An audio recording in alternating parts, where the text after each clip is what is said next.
Hi guys, happy Monday. Welcome to another episode of Motivation Monday. My name is Jen Bai and I'm super glad to have you in this space. So today I'm going to be doing something new. I'm going to be reviewing a book.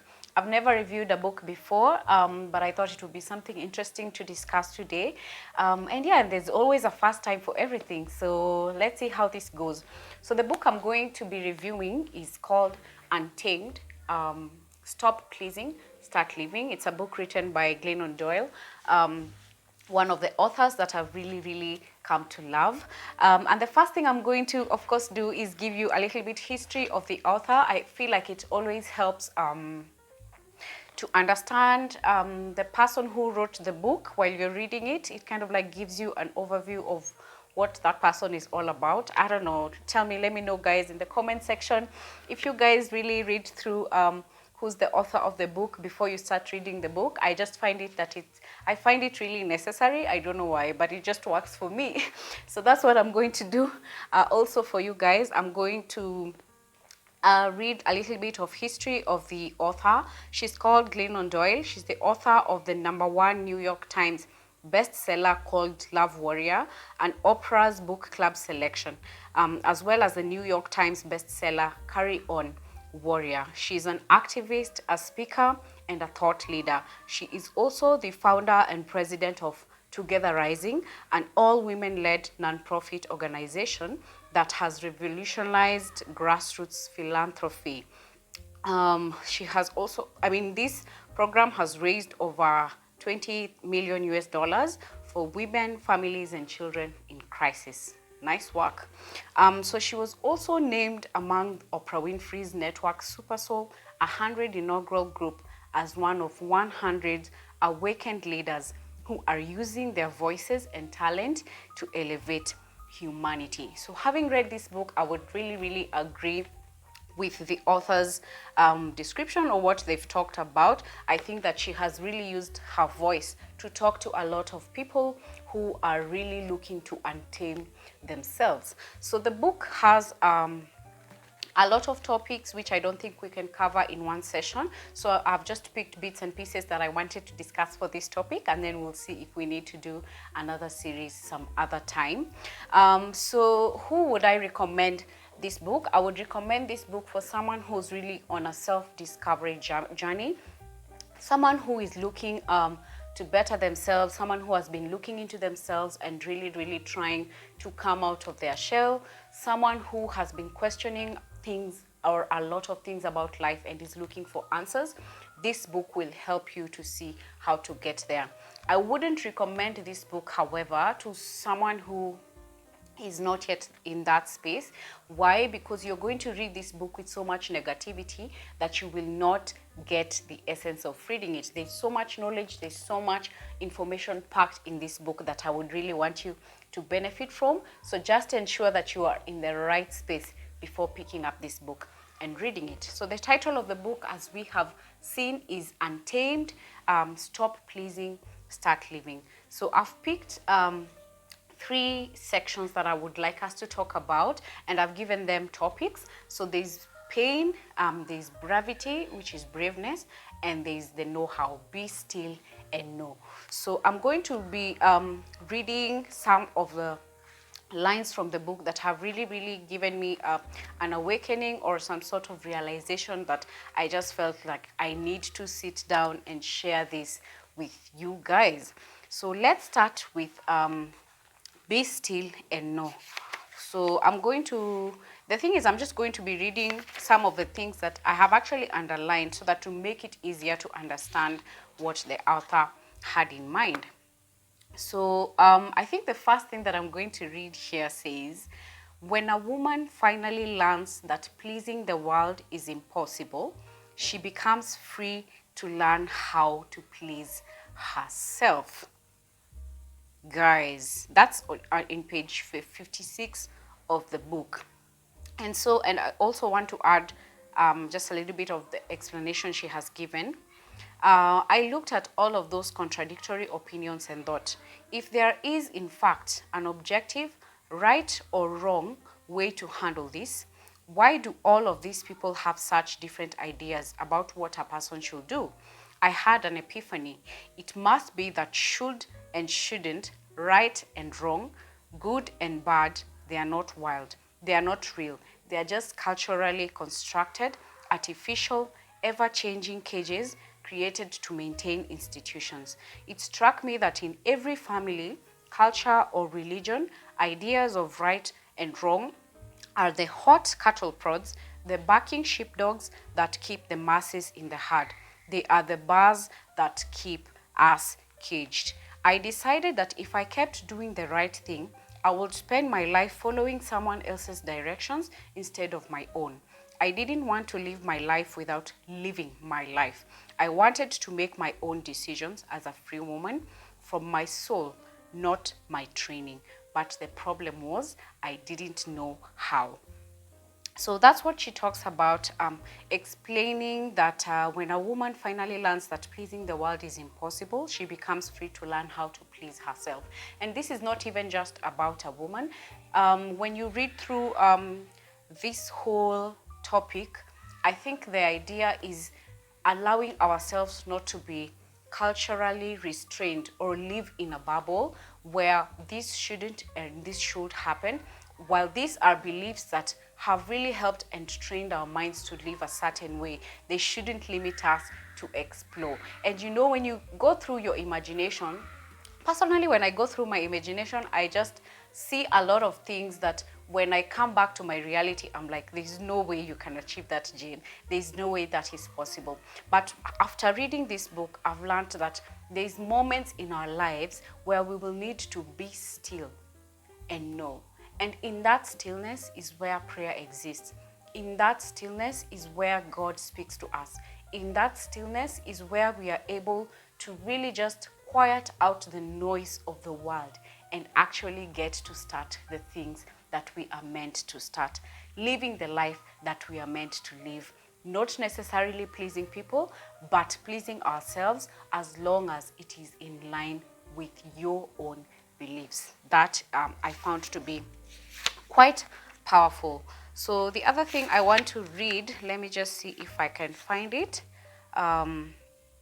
So it's about being still.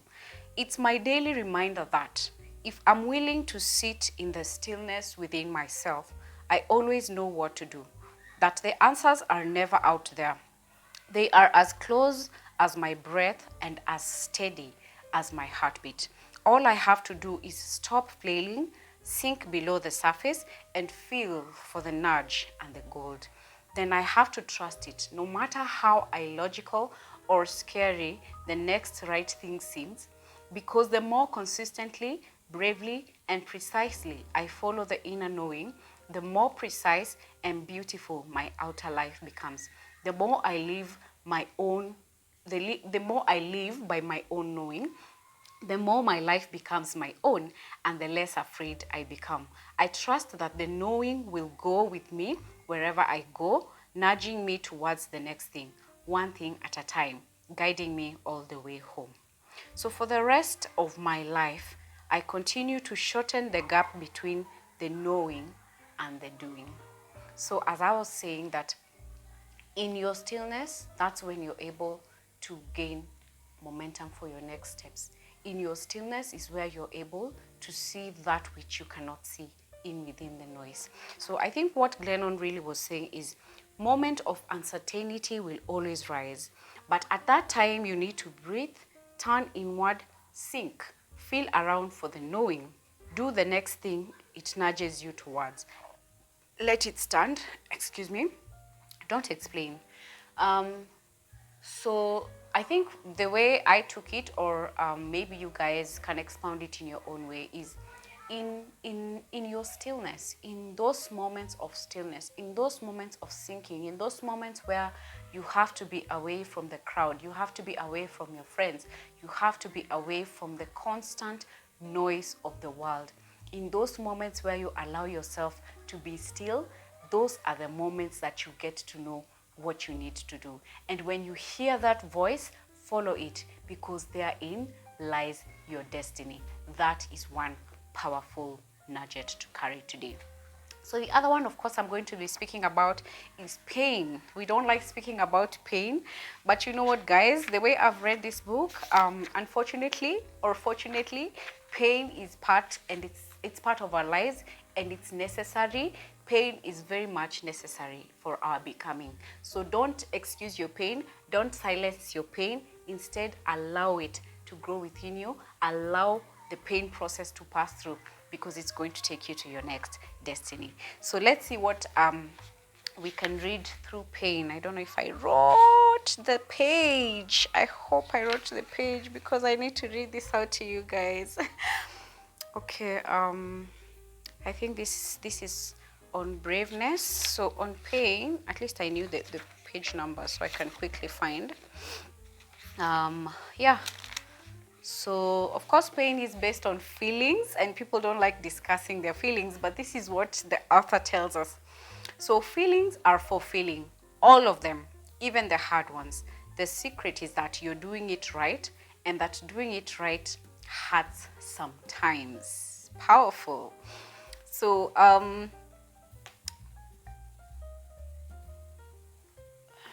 was trying to see if I can read the next thing, but I don't want to read it all. I just want to read some of the nuggets, and then we can discuss. So she says that I am here to keep becoming truer, more beautiful versions of myself again and again. Whether I like it or not, pain is the fuel of revolution. If I can sit in the fire of my own feelings, then I will keep becoming. This is why every great spiritual teacher tells us the same story about humanity and pain.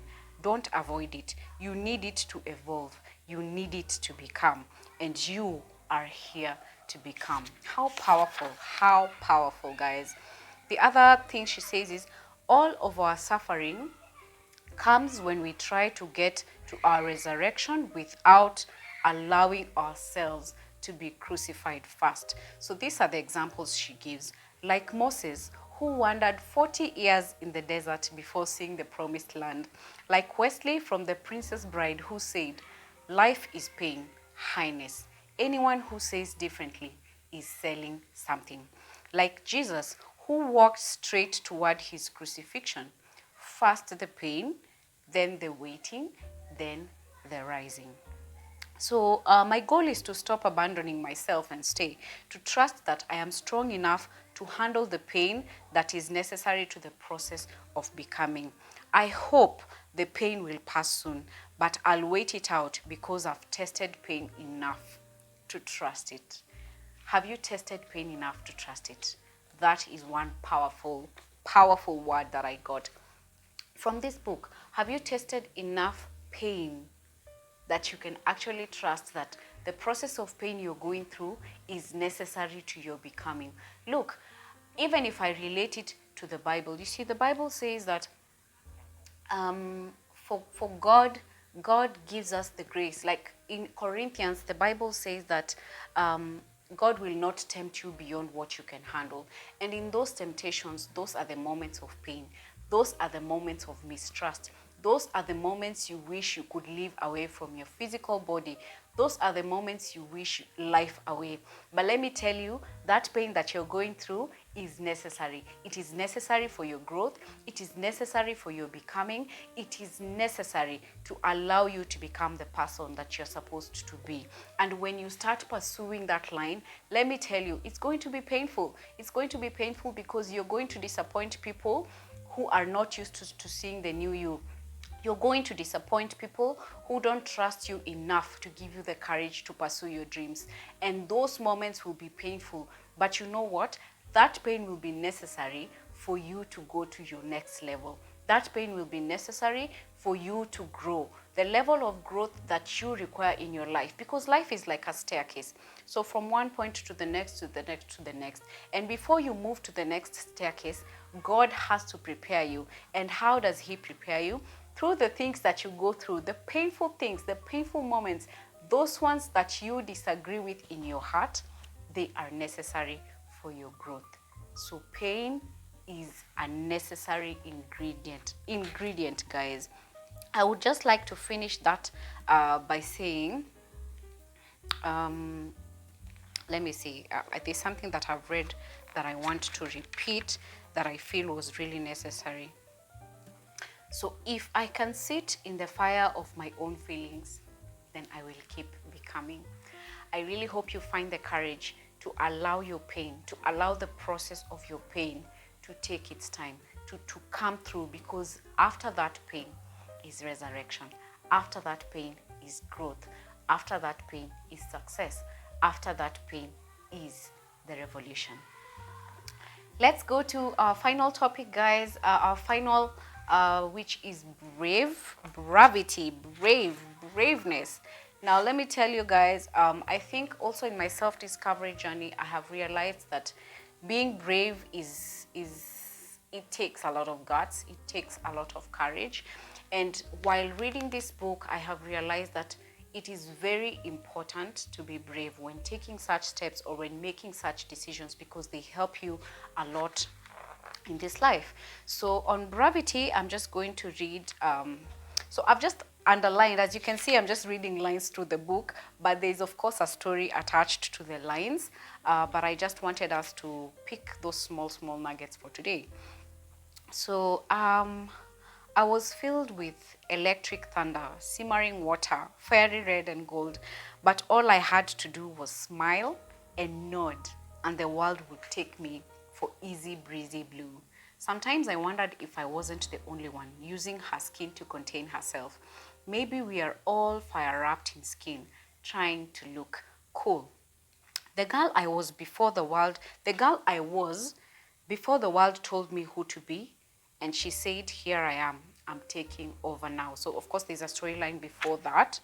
And then, so I'm going to read just this one paragraph on page 46. When I was a child, I felt what I needed to feel, and I followed my gut, and I planned only from my imagination.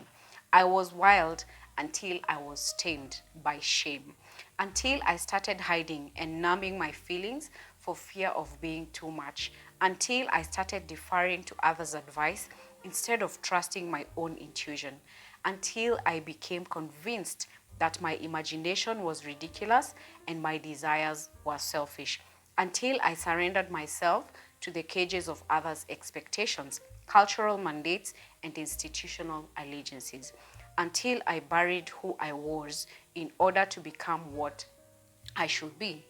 I lost myself when I learned how to please. Powerful, right? So I finally unlocked and unleashed her. I guess this one means like when now she decided to move away from learning to please. I set free my beautiful, rowdy, true wild self. I was right about her power. It was too big for the life I was living. So I systematically dismantled every piece of it. Then I built a life of my own. I did it by resurrecting the very parts of myself I was trained to mistrust, hide, and abandon in order to keep others comfortable.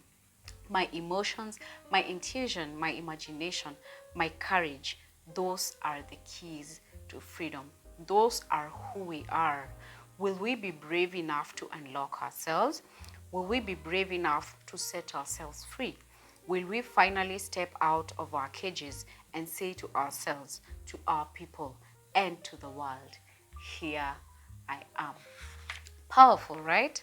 And I think this is something that I would consider very important in the process of becoming, or in the process of finding ourselves.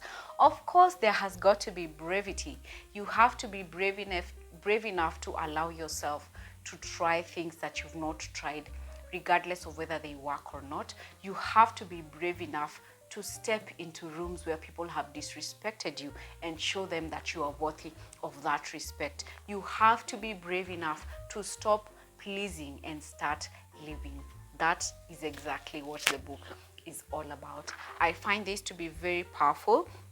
And I love when she says, I lost myself when I learned how to please. How many of us have learned how to please? How many of us have learned to retrieve ourselves, to bring ourselves back so that other people can receive glory or whatever it is? How many times have we looked at ourselves and thought, no, that is not meant for me. Maybe those ones who have done this or are better at this can do it. But I have learned that Brevity is walking into rooms and earning that respect.